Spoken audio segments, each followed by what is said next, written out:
Danish PM Mette Frederiksen experiences minor whiplash following assault.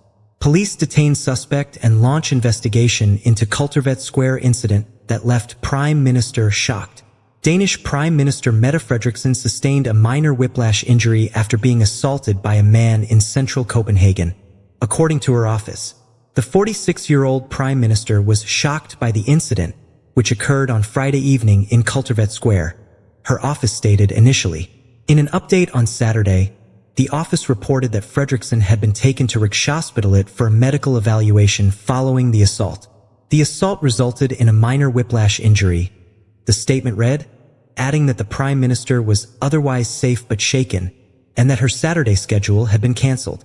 Danish police reported on Saturday that a 39-year-old man was set to appear before a judge for preliminary questioning regarding the assault on the Prime Minister.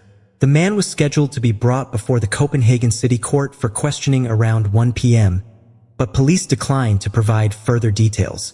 The context of the assault remains unclear, but it occurred 2 days before the Danish electorate is set to vote in the European Union parliamentary elections, concluding across the bloc on Sunday. Frederiksen has been campaigning alongside the Social Democrats' EU lead candidate, Christel Schaldemose. Media reports indicated that the attack was not linked to a campaign event. Witnesses Marie Adrian and Anna Rav told newspaper BT they had seen Frederiksen arrive at the square while they were sitting by a nearby fountain just before 6 p.m. A man approached from the opposite direction and gave her a hard shove on the shoulder, causing her to fall to the side. The women were quoted as saying by the newspaper, they noted that while it was a strong push, Frederiksen did not fall to the ground. Following the incident, the Prime Minister sat down at a nearby cafe.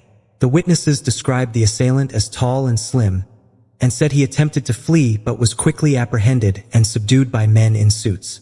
Another witness, Kasper Jorgensen, told newspaper Extra Bladet that he saw the man after he was tackled, with one presumed security officer placing a knee on the man's back.